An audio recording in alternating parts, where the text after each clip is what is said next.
una pequeña clase, no tan didáctica como la de mi colega y amiga Alexa, pero bueno, vamos a tratar de hacerlo lo mejor posible, sobre lo que es el sistema de marcapasos. Me gusta este primer slide porque vemos una persona corriendo y justamente tener un marcapaso implantado no es una limitante para llevar una vida normal, al contrario. Tengo el caso para comentarles de un paciente que tenía bien al sur de la República Argentina, que era un chico de 18 años, que en este momento tiene 25 años, y tenía un cardiodesfibrilador implantado. Y era un chico que jugaba al fútbol, obviamente iba al colegio y hacía vida normal como cualquiera de sus compañeros que no tenía marcapaso implantado. Así que bueno, quería hacerles ese pequeño comentario. Un paciente con un marcapasos no es un paciente hoy que tiene limitaciones para realizar ninguna tarea. Alexa, ¿vas a pasar vos los slides? Como tú quieras, Pablito, si quieres compartir tú la pantalla y así puedes controlar tu mouse como tú prefieras. Bien, perfecto, ningún problema. Sí. Aquí no tengo habilitado para compartir. Ahora sí.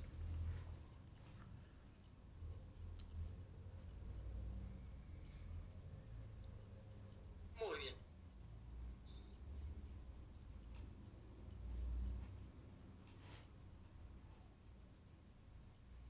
Bueno, entonces, como les decía, vamos a ver la visión general del sistema del marcapasos.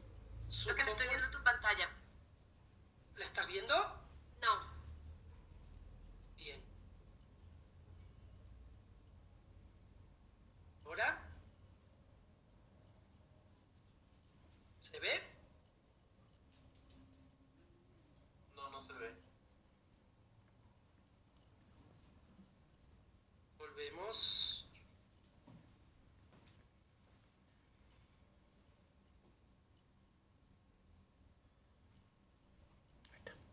Ahora sí, ya está cargando. ¿Ahora sí? Listo. Bien, genial. Bueno, les decía, voy a hablar del sistema general de marcapasos, sus componentes y sus funciones básicas. Lo que ahora no tengo es mi puntero láser. En la esquinita. Ahora sí me apareció, ahora sí. Esquina izquierda, ajá. Sí, ahí está. Bueno, como ven acá en esta primera imagen, el sistema de estimulación, todos sus componentes, el principal, y en el que me voy a tomar 30 segundos para hablar de él, es el paciente. Porque como muchos de nosotros trabajamos con pacientes, tenemos que entender que un paciente en quirófano es una persona vulnerable que se encuentra en un lugar completamente desconocido, frío, desnudo si se quiere, porque entra con una simple bata. Entonces es trabajo nuestro tratarlo como si fuera un familiar nuestro, porque tranquilamente podría ser un familiar nuestro. Siempre es bueno ser amable, educado, y vamos a ver que de esa manera el paciente, cuando uno lo trata de esa manera, incluso yo a veces le hago un chiste muy básico, típico mío, que le digo al paciente que se quede tranquilo, que está en buenas manos, le agarro su mano con la mía y le digo, nunca esta mano ha tocado una pala, solamente para plantar un árbol. Y ahí es increíble cómo el paciente se afloja y las cosas siempre salen mucho mejor. Por eso es importante tratarlos a ellos de la forma más humana posible.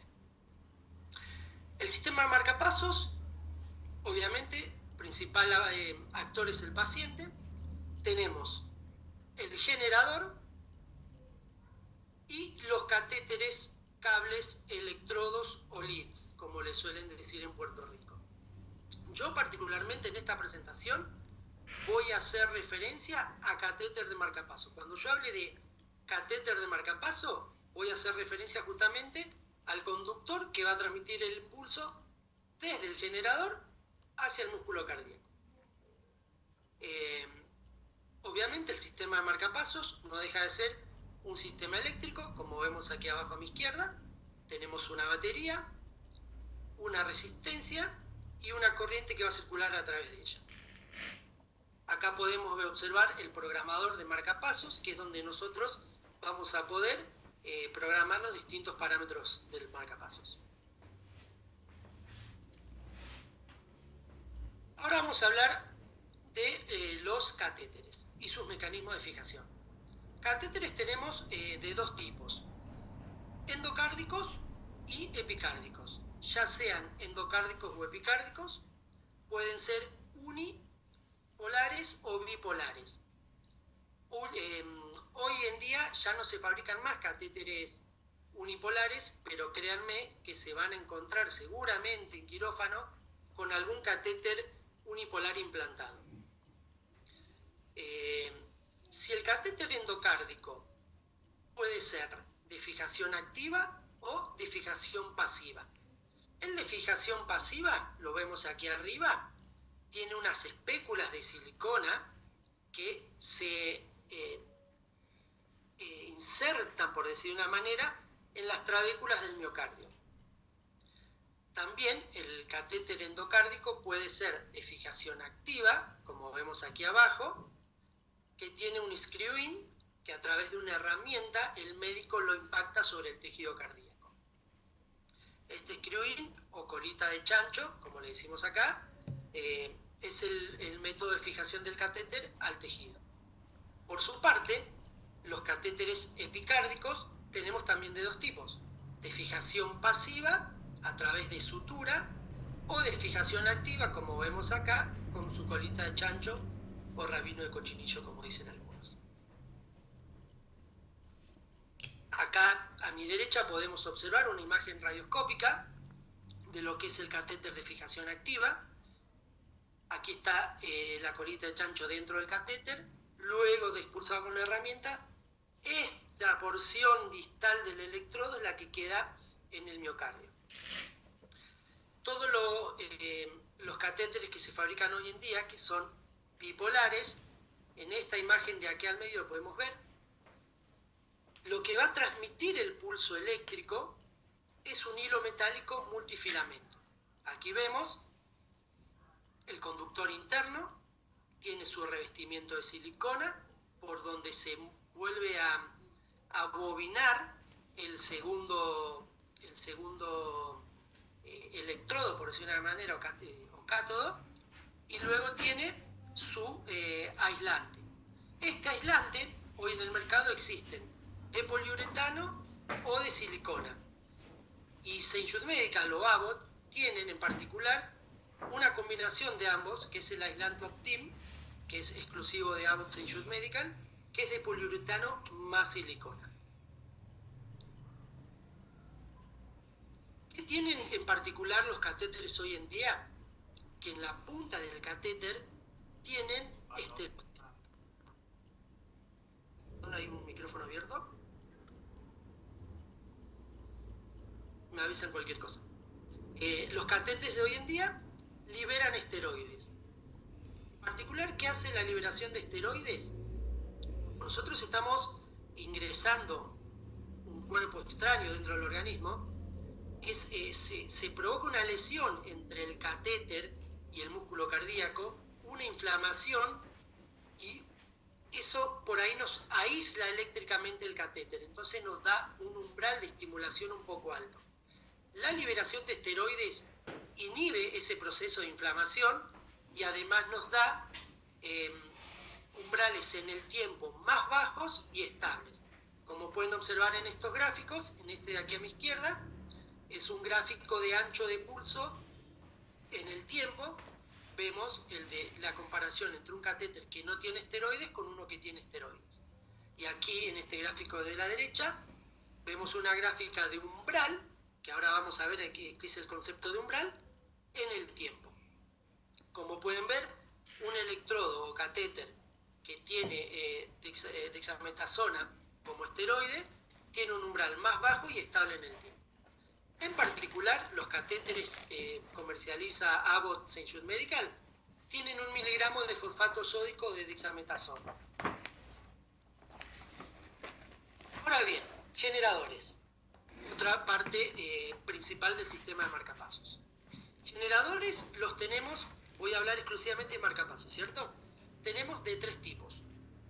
Unicameral o de un cable, bicameral o de 2 cables, y los tricamerales, también llamados marcapasos con terapia de resincronización cardíaca. ¿Cómo está compuesto el generador del marcapasos? Tiene una carcasa metálica, como observamos aquí, y un cabezal de epoxi.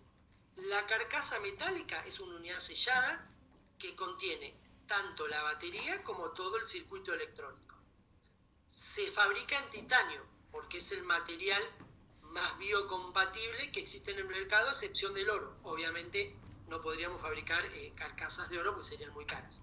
Entonces, todos los cuerpos de los marcapasos son de titanio y el cabezal es de epoxi, que es donde vamos a insertar nosotros la porción proximal o los conectores de los catéteres, ya sean 1, 2 o 3 catéteres.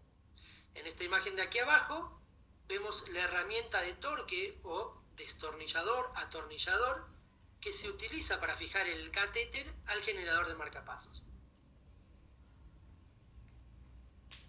Ahora bien, lo que respecta a conexión al paciente, voy a hacer una muy breve descripción de lo que sería, porque seguramente ustedes ya lo vieron en quirófano, de lo que sería la cirugía de colocación de un marcapasos.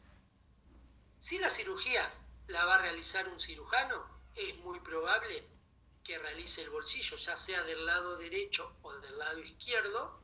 Eso es importante que por ahí el cirujano o el cardiólogo intervencionista lo hable con el paciente, porque en realidad colocarlo del lado derecho o del lado izquierdo es indistinto para el paciente, pero puede ser fundamental para su labor diaria.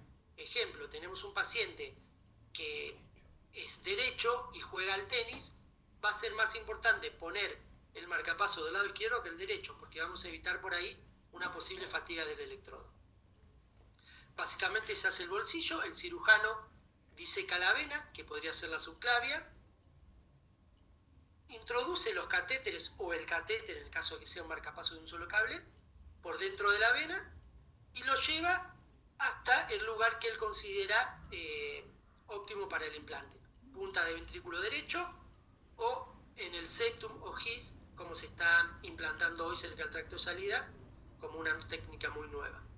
A su vez también fija el catéter en la aurícula, se hacen las mediciones con ese programador que yo les mostré en las primeras imágenes, y si los valores son correctos, se introduce el generador en el bolsillo, se cierra y se hace un chequeo postquirúrgico. Si el que va a hacer el implante o la cirugía es un cardiólogo intervencionista, normalmente utilizan la técnica de Seldinger, que es con un introductor. Pero no me quiero explayar mucho en eso porque escapa por ahí a este curso. Aquí vemos en esta imagen, que debería responder, ahí está.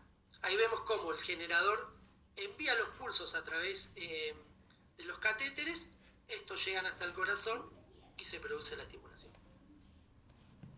Ahora bien, todo sistema de marcapasos tiene funciones básicas. Como bien mencionó Alexa en un principio, los marcapasos más antiguos solamente tenían la opción de estimular. Hoy los marcapasos no solo que estimulan, sino que también tienen la posibilidad de censar la cámara o las cámaras en las que van a actuar. Eso nos va a permitir tener un funcionamiento del marcapaso lo más fisiológico posible. Ahora vamos a ver en detalle estas 3 funciones. En esta imagen acá, solamente quiero mostrar lo que serían las funciones de captura y censado. Esta imagen acá a la izquierda superior, nosotros vamos a ver, en el caso de un marcapasos unicameral, la espiga y a continuación, la espiga de estimulación y a continuación el QRS estimulado, que normalmente tiene, sobre todo cuando está en punta de ventrículo derecho, normalmente tiene una forma de bloqueo de rama izquierda. Cuando la captura o la espiga espiga de estimulación no cumple con ciertos parámetros, podemos tener lo que se llama pérdida de captura, que lo vamos a ver más adelante. Por su lado, el sensado es la capacidad que tiene el marcapasos de captar el ritmo intrínseco o ritmo propio del paciente. Es importante programar el sensado de tal manera que el marcapaso vea las señales tal y como son, porque nos puede traer problemas asociados al sensado, que también lo vamos a ver más adelante. Bien. Como les decía, nosotros tenemos los marcapasos. Hoy por hoy, los catéteres son todos de estimulación y sensado bipolar, pero nos podemos encontrar con catéteres que sean unipolares. ¿Qué nos va a hacer eso en realidad? Para cerrar el circuito, cuando el catéter es unipolar, el cirujano o el cardiólogo intervencionista tiene que apoyar la carcasa del marcapaso sobre el tejido del paciente para cerrar el paciente. Acá se ve bien explicado en este gráfico. ¿Qué suele ocurrir normalmente? Que nos llaman y nos dicen, no vemos la espiga, no está funcionando el marcapasos. Como hoy en día todos los catéteres y los marcapasos son bipolares, en realidad quizás la espiga está, pero si está en configuración bipolar, a veces se dificulta la visualización. ¿Qué podemos hacer? Primero es preguntarle si el paciente vino caminando, si se siente bien. Hay que hacer un interrogatorio global del paciente, no solamente basarse en el registro electrocardiográfico. Y la otra que se puede hacer, la otra opción que podemos utilizar cuando estamos en quirófano, podemos hablar con los anestesistas y ellos pueden configurar en el monitor multiparamétrico que se vea la espiga emitida por el marcapasos y nos quedamos tranquilos. Muy bien.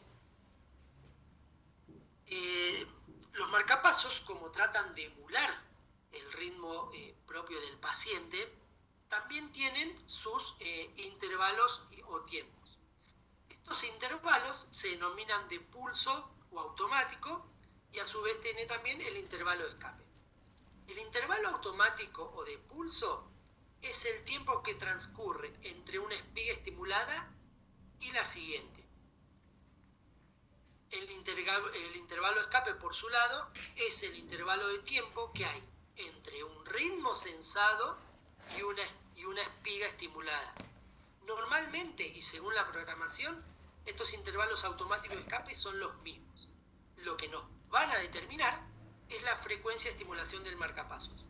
Tengamos presente que el marcapasos es un dispositivo que mide tiempo, se maneja con tiempos, es un reloj, para hacerlo bien sencillo. Entonces, el marcapasos no puede ver espigas, latidos, solamente toma los tiempos, sensa y hace los cálculos para poder estimular. Obviamente, cuando el marcapasos se estimula, tenemos un periodo refractario absoluto en el que el marcapasos es completamente ciego y no interactúa con ninguna señal que pueda llegar a sensar en ese momento. Luego del periodo refractario absoluto, tenemos un periodo refractario relativo en el cual el marcapasos puede llegar a tomar alguna acción de acuerdo a cómo esté programado, sobre todo si es bicameral. Y luego tenemos el periodo de alerta, que es el tiempo en el que el marcapasos justamente está alerta y va a estar atento si tiene que estimular o inhibirse. Ahora vamos a ver más en detalle lo que es la estimulación o pacing. Tenemos unos conceptos básicos de estimulación, como es la captura, que es el pulso eléctrico emitido por el marcapaso para despolarizar el corazón y hacer que se contraiga, marcando el ritmo. ¿Bien? Esto es, si yo estimulo y no capturo, no voy o sea, si la espiga con la que yo estimulo no alcanzo a despolarizar el corazón, no voy a estimular al paciente, no voy a marcar el ritmo. Su marcapasos no está cumpliendo el objetivo principal. Para que capture el pulso emitido por el marcapasos, tiene que superar cierto umbral de captura. El umbral de captura es la energía mínima que se necesita para despolarizar el corazón. Ese umbral de captura, a su vez, lo logramos con el voltaje de salida del generador, que es la cantidad de energía en volt o escalón que le llamo yo, la altura del escalón de energía que tiene que emitir el marcapasos para lograr despolarizar el corazón. Eso está íntimamente relacionado con el ancho de pulso. O sea, tanto el voltaje de salida como el ancho de pulso son los que nos van a dar a nosotros la energía suficiente para lograr la captura. Si lo vemos acá en este gráfico, rápidamente, veremos cómo, disminuyendo el umbral de captura, ahora lo vamos a ver en detalle, nosotros perdemos acá la captura del corazón, perdemos el ritmo.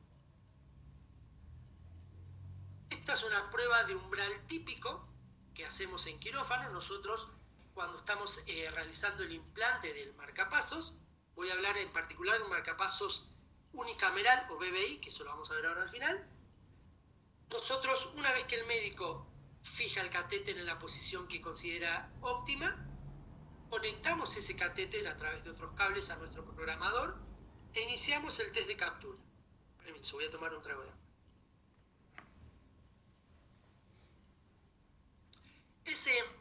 Esa prueba de umbral ventricular, nosotros vamos a estimular a una frecuencia mayor a la que está el paciente, porque tenemos que justamente manejar o gobernar su corazón.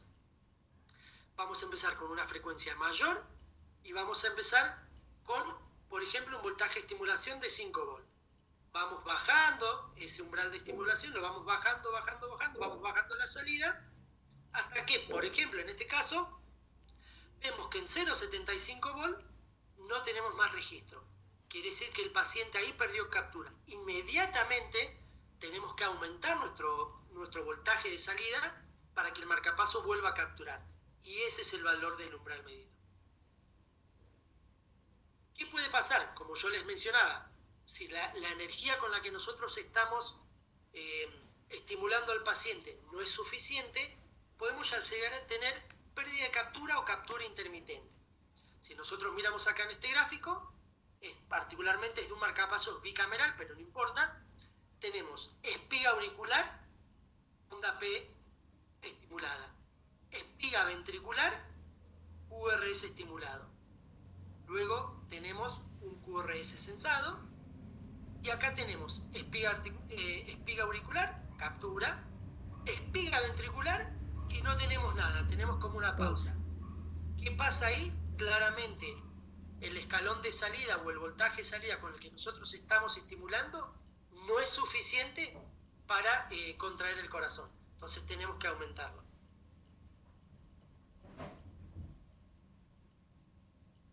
Hay factores externos que nos pueden modificar el umbral de estimulación. Algunos, los que aumentan, puede ser hipoxia, hipercapnia, fibrosis del tejido, acidosis o alcalosis metabólica, o fármacos que se utilizan normalmente, como son la quinidina, la flecaidina o la miodarona.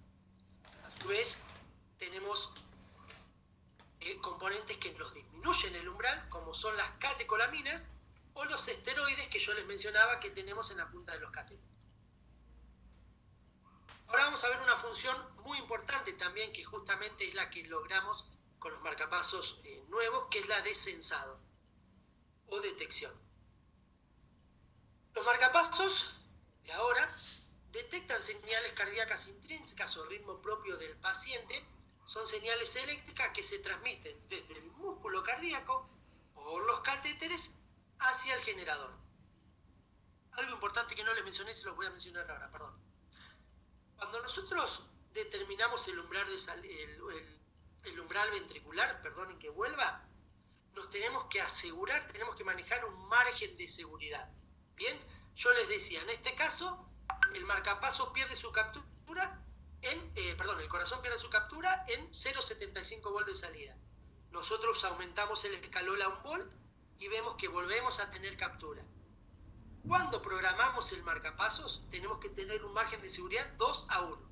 Si el umbral que yo mido en sala me da 1 volt, yo voy a programar el marcapasos por lo menos en 2 volts de salida. Con respecto a la detección o sensado, la sensibilidad, como vamos a medir la onda intrínseca del paciente, el ritmo propio del paciente, son señales mucho más débiles y se programan en milivolt, y de hecho las vamos a medir e interpretar en milivolt. La sensibilidad, ahora les voy a dar como un ejemplo bastante básico y claro para que lo entiendan, sería como la similitud en fijar la altura de una pared. ¿Bien? Si miramos aquí en este ejemplo, la sensibilidad programable de los marcapasos, en este caso está programada en 5 milivolts. ¿Esto qué significa? Que si el marcapasos sensa señales por debajo de los 5 milivolts, no las va a interpretar como tal y va a estimular. En el caso del centro, hemos bajado la sensibilidad a 2 milivolts. El marcapaso está un poco más sensible, ¿bien? Si bien yo digo bajo la sensibilidad, bajo el valor, pero el marcapaso es más sensible. En este caso, señales que nuestro marcapaso pueda detectar menores a 2 milivolts, no las va a tomar, va a estimular. Si son mayores a 2 milivolts, las va a sensar y se va a inhibir. Aquí en el caso de la derecha tenemos un marcapaso programado extremadamente sensible, 1 milivolt. ¿Qué puede suceder aquí? Que cualquier señal o ruido va a ser detectada por el marcapasos y se va a inhibir, y en ese caso no va a estimular y puede llegar a ser complejo. La amplitud de la señal intrínseca la medimos tanto en aurícula como en ventrículo, ya sea que el marcapaso sea uni o bicameral. En este ejemplo, más de lo mismo, es más gráfico el tema de la altura de la pared, como yo les decía. Una sensibilidad programada a 10 milivolts, no vemos prácticamente nada. El marcapaso no ve nada, va a estimular. Eso nos puede llegar a generar arritmias peligrosas. Por eso hay que, el tema de la sensibilidad, ser muy prolijo al momento de programar.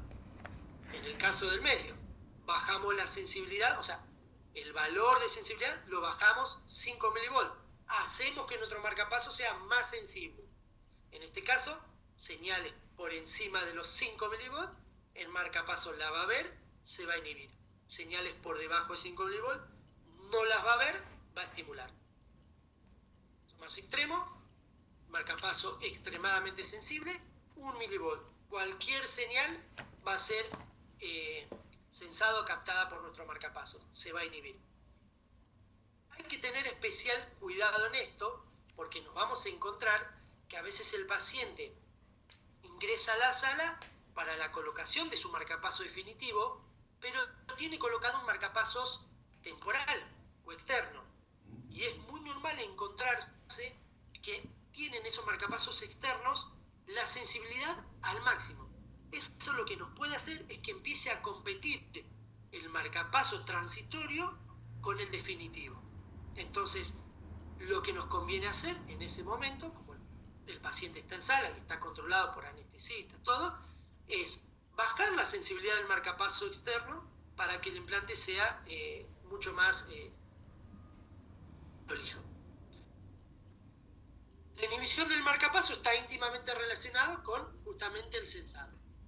La inhibición en los marcapasos ocurre cuando un evento cardíaco intrínseco se produce en el periodo de alerta, como yo les había mencionado, y además el dispositivo está programado en un modo que prevé la inhibición. La inhibición de los marcapasos tiene beneficios, claramente. ¿Por qué? Porque, como yo les decía, si tenemos un sensado muy alto, el marcapaso no ve señal intrínseca y estimula todo el tiempo. No se inhibe. Con el proceso de inhibición del marcapasos, el paciente no es estimulado innecesariamente. Además, se dice que el marcapaso solo llena las lagunas, o sea, estimula en ausencia de latidos. ¿Qué nos trae como beneficio tanto al paciente? Que ahorra energía de la batería y hace que el marcapaso dure mucho más en el tiempo. Tenemos que tener presente que la inhibición requiere de una detección apropiada. Bien, esto es, como yo les mencioné en su momento, que cuando determinamos el valor de umbral tenemos que tener un margen 2 a 1 hacia arriba. En el caso del sensado, tenemos que tener un margen 2:1 hacia abajo. Esto es, si yo mido una onda R, vamos a suponer que estamos midiendo el ritmo intrínseco del paciente en el ventrículo. Mido una onda R de 6 milivolt, tengo que programar el sensado en 3 milivolt. Hay dos temas importantes relacionados con la detección, que es la sobredetección o el oversensing. Se los paso a explicar en este gráfico que es muy gráfico. La sobredetección produce que el marcapaso se inhiba. Esto es, yo programo la sensibilidad en un valor bajo, ¿sí? Una altura de paredón bajo, el marcapaso va a haber muchas señales. Si ustedes observan este gráfico acá, yo tengo el QRS y la onda T. Está tan bajo el valor de sensibilidad programado que el marcapaso detecta una onda T, ve que hay estímulo y no estimula, cuando en realidad el marcapasos no debería detectar esta onda T y estimular a su debido momento. Se inhibe el marcapaso porque piensa que hay ruido, ¿bien? Y no es así. También puede pasar que sense ruido, lógicamente.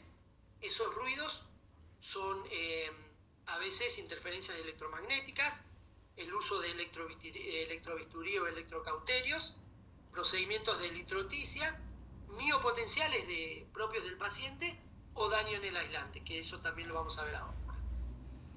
Otro concepto muy importante es la infradetección. ¿Qué pasa en la infradetección?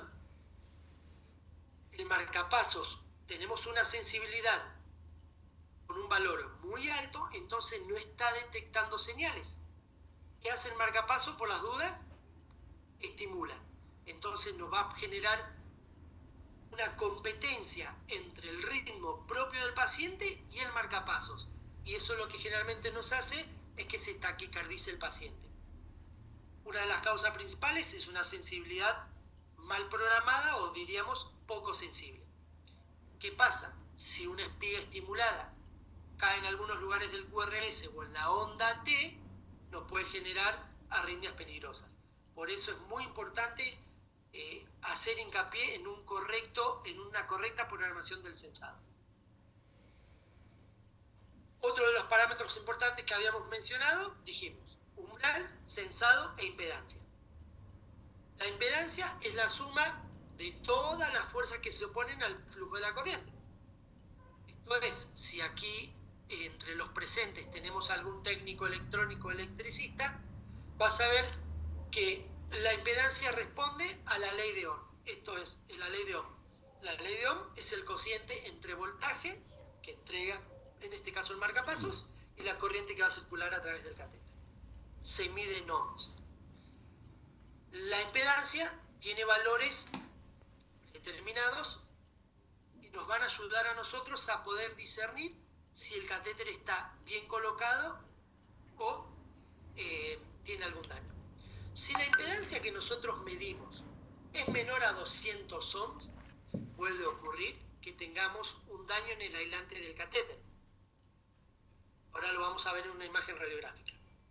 Por su parte, si la impedancia medida ya sea en quirófano o postquirúrgico nos da en un rango de 300 y 1500 ohms, podemos afirmar que tiene un funcionamiento normal. Por su parte, si la impedancia que medimos es mayor a 2000 ohms, ahí claramente tenemos una fractura del cable o un circuito abierto. Esto es peligroso porque no vamos a poder nunca estimular al paciente. Si miramos aquí, en esta imagen radioscópica de la izquierda, esto donde apunta la flecha, donde yo tengo el puntero, vemos que está como un poquito estrangulado el catéter. Eso es que tenemos un daño en el aislante del catéter. Su impedancia va a ser baja. ¿Qué tiene de bueno dentro de lo malo, si queremos? Es que nosotros, con alta salida del marcapasos, vamos a poder estimular igual. Por su parte, una fractura del cable, como vemos aquí, el cable está completamente cortado y no vamos a poder estimular nunca al paciente. ya sea un caso o el otro, tenemos que cambiar ese catéter, hay que reemplazarlo. Con más apuro y gravedad que el otro, porque no tenemos posibilidad de estimular al paciente. Ahora bien, ya terminando la presentación, les quiero hacer una consulta, no sé si pueden abrir sus micrófonos, y me gustaría que me digan qué ven. No pueden voluntariamente, pero o sea, si quieren levantar la mano y yo les activo el micrófono sin problema, Pablo. Bien, genial, gracias Alexa. Yo quiero que me sepan decir, y me voy a poner muy contento, qué ven dentro de este rectángulo azul y qué ven dentro de este círculo rojo. A ver si alguien se anima. La arritmia. La mano, ok. Y ya, déjame ver, aquí hay una mano levantada. Vamos a ver. Mike, eso es trampa, tú estás muy entrenado. El QR se ha hecho muy Ahí levantó, vasto. pero él está muy Sigue. entrenado. Ahora si te equivocas, dale. Sin miedo. A ver si hay otra mano levantada. Ok, aquí hay también Adriana. Déjame habilitarle el micrófono a Adriana Zapata. Listo, Adriana. Buenas tardes. Hola Adriana, Hola. buenas tardes. ¿Me escuchan? Sí, perfecto. Sí, para mí lo que está en el recuadro azul es sensado y lo que se encuentra en lo rojo es captura. Bien, perfecto, eso me quiero llevar. Que se haya entendido bien el concepto de ensayo y de captura. Ya con eso soy feliz, con tan poquito soy feliz. Bueno, justamente en los rectángulos azules vemos onda sensada y en los círculos rojos vemos QRS estimulado. Bien, y aquí terminaba mi presentación.